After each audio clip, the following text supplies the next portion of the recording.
Okay, YouTubers, Dr. Mindy here, and I have got a really cool discussion for you today and some really neat studies on insulin resistance. So on my YouTube page for, I think it's been about the last week, we've been talking a lot about toxins. And I know it's a really confusing subject, so let me just start off by saying I'm trying to simplify it for you and understand that every toxin has a different effect on your body, and how you get rid of those toxins, there's a different strategy for it. So one of the things that I have really passionately tried to get across to so many of you and the people in my community is that I really hope you understand that we are living in the most toxic time in human history. We do not live in the world that we lived in 10, 20, 30 years ago. We need detox strategies. And the research is proving that over and over and over again. In fact, I read an article this morning that they're actually now believing that all chronic disease is linked to some kind of toxic overload. So today I want to talk specifically about insulin resistance. Now, the article that I'm going to attach to this video is on diabetes. And I want to explain to you because I think it's really easy if you don't have diabetes, you're not worried about diabetes, for you to dismiss an article like this. But the majority of the world has insulin resistance. And insulin resistance is the precursor to diabetes. In fact, things like Alzheimer's and dementia, they're now saying is diabetes of the brain. So we all have to be thinking about insulin resistance and how we can prevent insulin resistance, because whether it's diabetes we're going to get or whether it's Alzheimer's or dementia we're trying to avoid, there's this precursor of insulin resistance that needs to be addressed. So the topic of the article is the diabetes epidemic primarily due to toxins? Now, partly why I want to bring this to your attention is that in the world of insulin resistance and in the world of diabetes, Jason Fung has done an amazing job of bringing information to us and talking about, hey, if you want to prevent diabetes, you want to lower your blood sugar and you want to fast. Great. I'm really excited that he has brought the science, that he's brought the movement, and that so many of you are excited about that. And I don't want you to lose sight of the fact that there's still this toxic piece that is appearing. So hopefully by now you've heard of obesogens. Obesogens are endocrine disruptors, or we call them xenoestrogens, that block receptor sites for hormones like leptin. And leptin is your fat-burning hormones. So there's been a lot of talk out there in the world about how beauty products and some of the toxins that are in our processed foods are causing people to gain weight because they are clogging these receptor sites. What I love about this article is that it takes it a step further, and what I'm going to do is I'm actually going to give you the specific toxins that the article talks about, and I'm going to give you the specific protocols that they recommend to affect insulin resistance and prevent diabetes. But what I love about this is that they explain that there are two ways you become insulin resistant. One is by toxins damaging your pancreas. The other one is by toxins making your insulin cells less sensitive. So they're calling it diabetogens, and it's actually a term we don't hear a ton about. We're really hearing more about obesogens. And this term was really coined and discovered back in 1961 when there was a group of Native Americans in Native Indians, in South Africa that were getting diabetes extremely quickly. And what they identified was that there was a mustard oil that these Indians were having, and in the mustard oil, it was causing a chemical, the byproduct of it was a chemical that was making it difficult to break down carbohydrates. So as a culture, because of this one toxic oil, they started to get diabetes. So they started to look, this is back in the 60s, 1960. They started to look at that and go, well, maybe there are other chemicals that are affecting how we break down carbohydrates. And sure enough, what they found is that there are 5 chemicals that affect our carbohydrate metabolism and affect our insulin sensitivity. And I'm going to go through those 5 here in a second. But the other thing that they started to look at in a more worldwide view was that if you look at the trend of diabetes, starting here down in the 1960s, you see that upward trend, that the trend of diabetes goes right along with the trend of chemical production. So if you don't believe me, I really encourage you to go to a video called 10 Americans here on YouTube. It's written, or it's done by Ken Cook. He is the founder of the Environmental Working Group. And in his video, he talks about how they took blood samples of 10 Americans across America in different areas, and they wanted to see how many chemicals were in their blood. And over 200, I think it was like around 237 chemicals that caused cancer. Many of these chemicals caused infertility, and they were at different areas of America, so you couldn't really pinpoint that it was one environment. What was intriguing about these 10 Americans, and this is why I want you to go watch it, is that they were still in the womb. This was amniotic fluid, blood fluid from babies in the womb. So if you don't believe that we live in the most toxic time in human history, please go do your research. And what we're seeing with insulin resistance is that it is contributing to this massive influx in diabetes. It is contributing to Alzheimer's and dementia. It is contributing to you struggling to lose weight. So let's talk about the 5 chemicals that are the most harmful. So number 1 is BPA plastic. Will sit in those receptor sites for insulin and block it so that the glucose and the insulin cannot read each other. So this is unfortunately a really big problem. We have BPA plastic everywhere.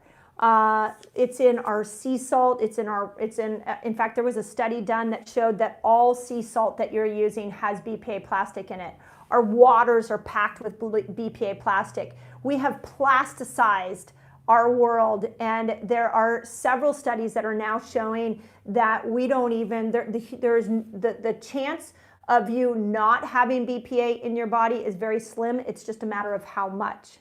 Now, I did a really awesome podcast, with 2 other women called Women in Wellness, and we interviewed a detox expert, Laura Adler, and she was talking about how even BPA-free chemicals, the other BPA plastics, also can be harmful to your system. So what do you do? I mean, this is a real question to ask yourself, and I think the first thing is really look at everywhere that you have plastic. Can you go to glass? Can you stop using the plastic packaging? Just really becoming aware of it is really important. I'll talk at the end of this some solutions, some herbs, some nutrients that we know will help you detox it.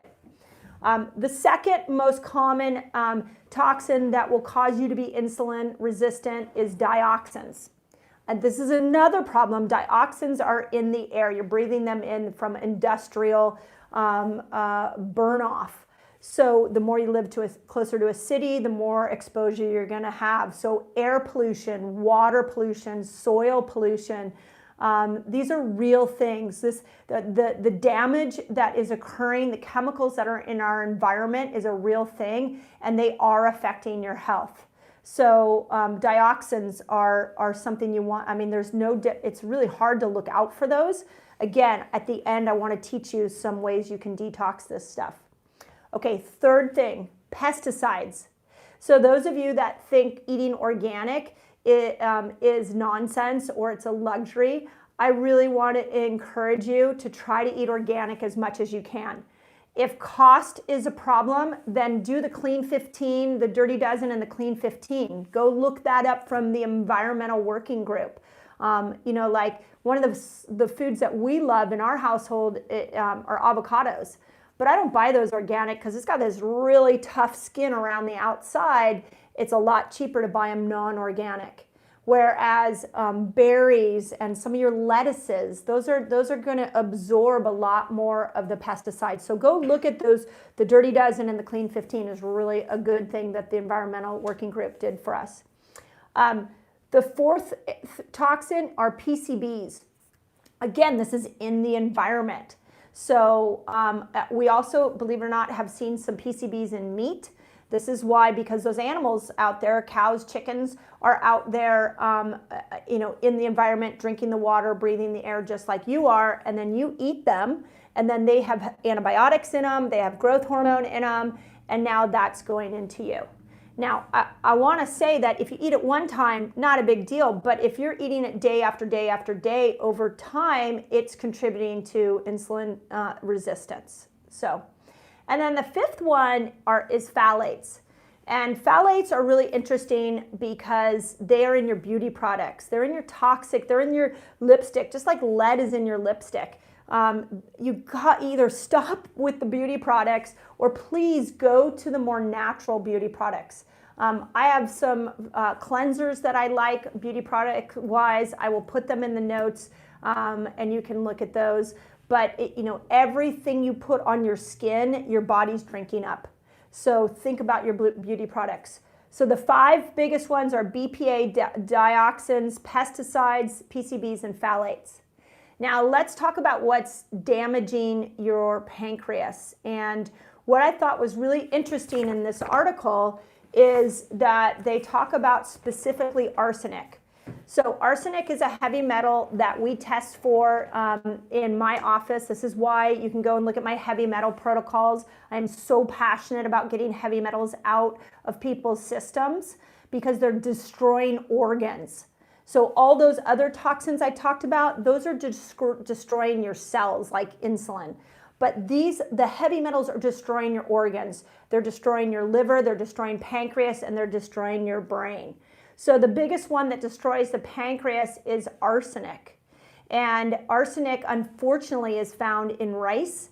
It's found in mushrooms. It's found in poultry. So it is definitely, again, you want to make sure that you are eating those organic. Oh, seafood's the other one. So I can tell you in my household, we don't do rice anymore, and we don't do seafood anymore. And because of the heavy metal and plastic content of so many of these foods. Interesting thing that they mention in the study is that there's a direct correlation between arsenic in the blood and the risk that people have for diabetes. So I wanted to bring this to you on one of my Thursday lives because it is that important. It is so important that we look at toxins. I also wanted to bring it to you because I know so many of you struggle with your weight, and it's frustrating when you feel like you're eating all the right things, you're fasting, you're doing keto, and you're not getting the result. So I see this in my resetter group, and if you're not in my resetter group, come on in. It's in a free group in Facebook, and we do a lot of fasting, and we do a lot of keto in there. So if you want to be a part of a community, just put resetters in the comments, and I'll invite you in. But it's frustrating when you feel like you're doing the right thing and you're not getting the result.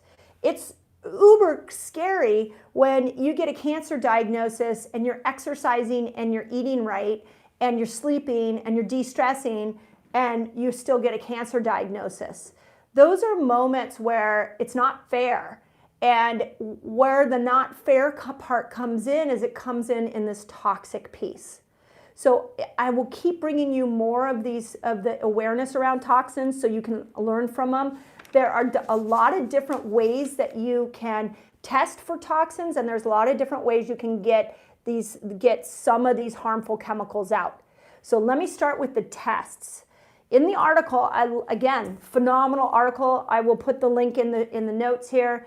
One of the tests they recommend is a blood test that your medical doctor should run easily for you, and it's called GGT. And GGT is a liver enzyme that helps to recycle glutathione. Glutathione comes from the mitochondria of your cells, and it is the most powerful antioxidant that our body makes. You can also get glutathione from foods, and I'll talk about that in a moment. So GGT will tell you if you have enough of this enzyme. The lower the levels of GGT, believe it or not, the better. I will put some ranges in my notes too for you to see where your range should be, because GGT is often misunderstood and not looked at. In fact, liver enzymes in general, when you go and get a blood test, and if you're going regularly to get a CBC, please look at your liver enzymes. They matter. And what happens is that we have these ranges that are pretty tight, meaning that your medical doctor is just looking to see if you have liver disease. But if you're at the edge of one of those levels that your medical doctor is measuring, there's a good chance that you're out of what we call functional range, meaning that you're building disease, you don't even realize it, it just hasn't shown up yet as a diagnosable liver disease. So I'll put the ratio for GGT in there. The other test we do is a Provoked heavy metal test. I've talked about that before. You can go look at the Provoked, you can go look at my heavy metal test list or playlist. I put how we do it, why we do it, and so you can go see the information there on that. So those are really two awesome tests. Liver enzymes, specifically GGT, and heavy metals will tell you. Okay, now let's talk about some solutions. So the first solution to all detoxing is stop toxifying yourself. It's the cheapest solution. It's the easiest and the most difficult. So if you have plastic containers, stop using them. Start using glass. Start just being aware of your environment and where these plastics exist.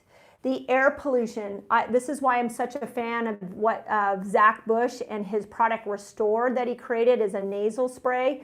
Again, I'll put the link in the notes so you can see where that is. But Restore gets the right microbiome going in your nose so that when you're breathing in this air pollution, you have bacteria in there that will help you break down the air pollution. I think that's really important. So you have, with dioxins, you have some solutions. Please try and eat pesticide-free as much as possible, organic meats as much as possible, and really look at your beauty products. Okay, second thing you can do is you can raise glutathione. So you can do that through supplementation. You can also do it through food. So foods that raise glutathione are your cruciferous foods, broccoli, cauliflower, Brussels sprouts. Those are some really good foods that will help to raise up the glutathione in your body. Fasting is awesome for repairing the mitochondria, and keto is amazing for repairing the mitochondria, so the mitochondria will produce its own glutathione. We use two products called G-Cell and Bind. G-Cell is got glutathione in it. And what it will do is, again, give you a mega dose of glutathione, and Bind will bind to the chemicals that get released after you've taken that supplement. So if you want more information on that, again, I'll put it in the show notes. The third recommendation from the article was just a good old-fashioned detox. So G-Cell and Bind is my beginner's detox. I really believe that everybody needs to go through a heavy metal detox. I have tested thousands of people, and nobody has come back without any levels of heavy metals in them, lead being one of the worst that we're seeing. So again, environmental impact, and if you want more information on how we take groups of people through our heavy metal detox and we educate you, just put group detox in here and we'll get it for you. Now let's talk about specific herbs that will help you, specific nutrients that will help you with these toxins and specifically around insulin resistance. So curcumin, and I'm going to just list them off, so take notes if you want to. Curcumin, quercetin, vitamin C, vitamin A, NAC, ALA, resveratrol, and anything that will give you some methyl donors. So we use a product called Moors that will give you the methyl donors. ALA is another one that we really lean on a lot in my detoxing in my office. So again, I'm going to list those all out in the show notes, but those are specific nutrients you can go get supplementation for, and you can use on a routine basis. So last thought is one of my favorite places to get supplements is a company called Rev Health, and they are offering those of you here on YouTube a 10% discount. And all you got to do is put my last name in there in the coupon code, and you will get 10% off an order there. So that is a gift to you guys if you want to order from them. I am really picky about the quality of supplements that I recommend, and I'm going to talk about that in a moment because I know that's come up on this channel. How do you tell if a supplement is toxic or not? And Rev Health has supplements that we know are toxic free. So that's why I asked them if they would give you guys a discount so that you could benefit from the quality of supplements that they have. Okay? Let's launch into supplements for a second. Whatever supplement you use, I truly implore you to do some research on the company. Find out if they test for heavy metals. Find out if they're using organic products. I always ask that whenever somebody brings me a new supplement and says, hey, you want to try this? I always say, okay, are we using organic ingredients? And when they make a comment like, well, we try to, that's not 100% organic, so you're going to have to make a decision at that point. Heavy metals for me is the most important thing to avoid. And I know with like supplements like from Systemic Formulas, they have 5 different checks for heavy metals so that you can make sure that those supplements do not have heavy metals in them. So please go find out if your supplements have been tested. Just email the company. That's like the easiest thing to do, and they'll respond back to you. So last thing on toxins, and this is kind of a random thing that showed up this week, was a lot of you are starting to see that there's toxins in your mouth, especially in your crowns, your bridges, your mercury fillings, and you asked, how can we find a good dentist? There is a group called, there is a group of dentists you are looking for called biological dentists, and you can go to a website called IAOMT, which is the Association for Biological Dentists. And you can put your town in there and see if there are people that are local. Now, I will tell you that many of my patients will fly all over the country to find the right dentist because it's that important that you get your dental work done right. And if you know you have a lot of crowns, bridges, and toxins in there, you're going to want to get them redone. And I will do a whole video on that. So stay tuned because I know that's a scary thought and it's overwhelming, but it is life-changing. I have seen it so many times in my patients. So there's the truth about toxins. Your insulin resistance is not just coming from your sugar load and your carb load, and it's not just a fact of doing keto and fasting forever. There has to be a detox piece, and I hope I've given you a plethora of different ways you can go about approaching this. So let me open it up for questions since this is a live. If you have any questions on the subject or any other questions, let me know. What can people do without testing? Maybe answer why you test. So for toxin testing, yeah, so the question was, what can you do for to understand your toxic load without testing? That's a tricky one. It's hard. This is why I test, so that we can see some pre and post values. But I think you can look at symptoms, and I'm just going to ramble off what I call neurotoxic symptoms.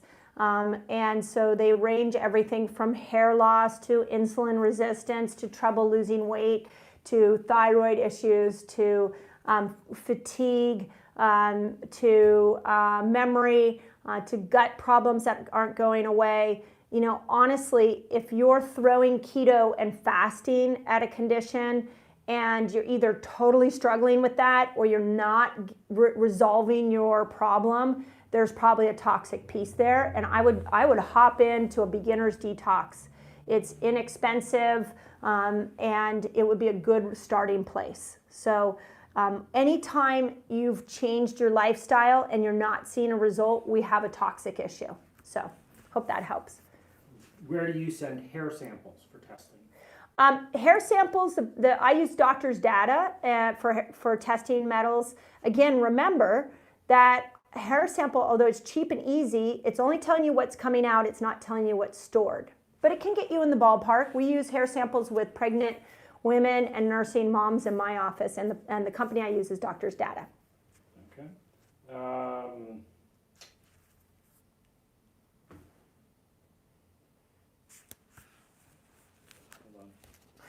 While he's looking for the next question, Here we go. okay, go ahead. I've heard that your fat cells are full of toxins. Yes, fat is a place that your body will store toxins. It's a survival mechanism, so if you think about it, it's actually a gift from your body that if it needs to store toxins, it's better to store it in fat and create more fat than it is to store it in organs. So your body is programmed to survive.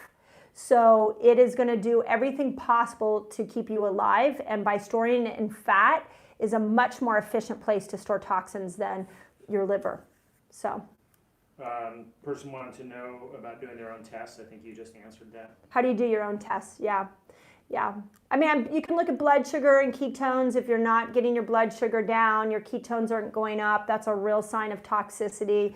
You could look at things like your pH, and you're eating a ton of greens and you're still not getting, I mean, these are cheap, you're still not getting into alkalinity. You can look at toxins that way too. So. External glutathione is hard to metabolize? I think everybody's going to metabolize glutathione differently. So I think it's hard to say. In our office, we do pre and post testing. So we know that the protocols we use are working, and G-Cell, which has glutathione in it, is at the core of so many of the detoxes that we do. So. And everybody, it's just like food, you could eat berries and absorb all the nutrients from it so well. And I might eat berries, but maybe I've got gut dysbiosis and I don't absorb those nutrients at all. So it's really about what's going on in your gut and your absorbability. What tests are accurate? What tests are accurate? For toxic load, I would say the most accurate way to get you in the ballpark are heavy metal tests. I've talked about that a lot. As far as tests for BPA plastic and some of the other glyphosate, some of the other tests, I'm actually currently doing some research on what's the best test. Up until now, it hasn't been a test. Those specific toxins we don't test for. We test for mold, we test for heavy metals, and I want to see if there's a cost-effective way to test for these plastics and for these environmental toxins. I know they're out there. I want to know if they're cost-effective, and I want to know how accurate they are. So stay tuned to my channel. Once I find something that I feel has tremendous benefit to you, I will bring it here. So. I've heard that you have to heal your gut before you detox. You have to heal your gut before you detox. Yeah, I have a lot of thoughts on this because this is wrong. And I am obsessed with the microbiome of the gut. I have been for 23 years in the trenches working with people to heal their gut. And what I had, some people, yeah, you could heal the gut, and now you got all these great good gut bacteria in there that will help you detoxify. And in a low toxin case, that may work. Where it doesn't work is if you have a high heavy metal load. So heavy metals will change the pH of the microbiome of the gut. For things like Candida, heavy metals are in a phenomenal home. They will make a home around, the fungus will make a home around these heavy metals. So you go in, you try to kill, you put all these killers in there, you do all these cleanses, you're trying to knock down these pathogens in your gut. But if you've got toxins in there, those pathogens are gonna just come back. And heavy metals is the biggest one that we see come back.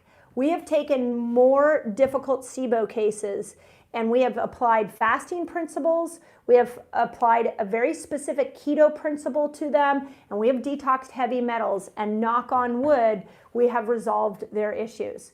So gut dysbiosis is tricky, and it's not always as simple as detoxing. Another total side note, if you have mold exposure, one of the things we know about mold is it creates a biofilm around many of these critters that live, bad critters that live in your gut. They become near impossible to go after. So when we detox heavy metals, we detox mold too. So yeah, I disagree strongly with that statement. Can dry fasting get to detoxing heavy metals? There is no fast. That question was, can dry fasting detox heavy metals? There is no fast that will detox heavy metals. Neurotoxins cannot be detoxed. They really need binders to them. The more you have, the more binders you need. Colored hair. Can you do a hair sample with colored hair? You cannot do a colored hair. You cannot use colored hair. They actually use pubic hair. That's what the doctor's data would recommend. But no, you can't do it with colored hair. So this woman person had chemotherapy and for breast cancer and developed a rash. Anything about breast cancer? Chemotherapy, and you developed a rash. And here's how if you were like a patient of mine, like I would try putting some good bacteria on there, like Restore. Restore is just this amazing bacteria that Dr. Zach Bush has found in the deep levels of dirt, and you could rub that on there and see if it heals it. I know that in my group, a lot of the docs that I hang out with, like ASEA and Renew, which is a lotion you can put on your skin. You can find all that on Rev Health. What do you think of IV cocktails to detox? I am not a fan of IV cocktails to detox, and let me tell you why. You need a binder with them. So just upregulating glutathione may not be the only trick. So try putting bind with them. But we get a lot of people in our group detox that have done chelation after chelation, and we go and retest them only to find out that the metals are still there. So, or their toxins in general are still there. So, or they're not well. They did chelation and they're not well. So make sure you're using a binder like Cytodetox or like Bind. Are there any specific toxins you commonly see that reduce adrenal or HPA resiliency? Toxins that affect the HPA axis. So again, I know I sound like a broken record, but the heavy metals are going to be the most stressful on endocrine disorders or endocrine challenges. And here's why. Heavy metals live in your tissues, and in times of hormonal swings, they come out of those tissues. And then they go into the bloodstream, and they go to places where there are high concentration of mitochondria and fat, which is your brain. So they go up into the brain, they go to the unprotected parts of the brain, which are your hypothalamus, your pituitary, and your pineal gland, and they start to throw off that HPA axis. They throw off the HPT axis. They affect your melatonin production. This is why, again, I know I sound like a broken record, but the heavy metals are the root cause of all of this stuff. So. And would you recommend a binder for heavy metal detox? I recommend that you implore 4 steps. One is that you open up your, if you're going to do, the question was heavy metal detoxing. If you're going to do heavy metal detox, don't just start chelating. You need to open up your detox pathways. Then you need to be very specific about pulling the toxin, the heavy metals out of your body, and then you pull it out of your brain. Give it time. It's not a one-day process. It's not a 3-week process. When we take people through our detox, it's at minimum a 3-month process. So in that, yes, to answer your question, make sure you're systematic, and yes, please use bind, because otherwise you're just retoxing yourself. If you have a leaky gut, can you detox? That's a great question. If you have a leaky gut, can you detox? So yes, and you need to take a Restore. So Restore is the best supplement for sealing off a leaky gut. And that way, as with, like, let's say you take glutathione, and glutathione starts pushing out toxins out the liver. And those toxins come down the common bile duct, they go into the gut, and now in the gut, you want Bind there to catch the toxins that are in the gut, and Bind's gonna get it out your stools. So absolutely. Okay. So as always, I hope that helps. If you want the nutrients from, or the supplements from Revelation Health, I'll put that link. The coupon code to get you 10% off is PELS, my last name. And please let me know what you want to know more about. I know toxins is a scary subject. I know that there are so many of you that are suffering, and it's overwhelming. So please give me the specific questions you want to know, and I'll keep bringing them to you. So as always, I hope that helps, and never give up on yourself, because you really, truly are born in a miracle that wants to heal. The more you empower yourself, the more knowledge you get, the better you're going to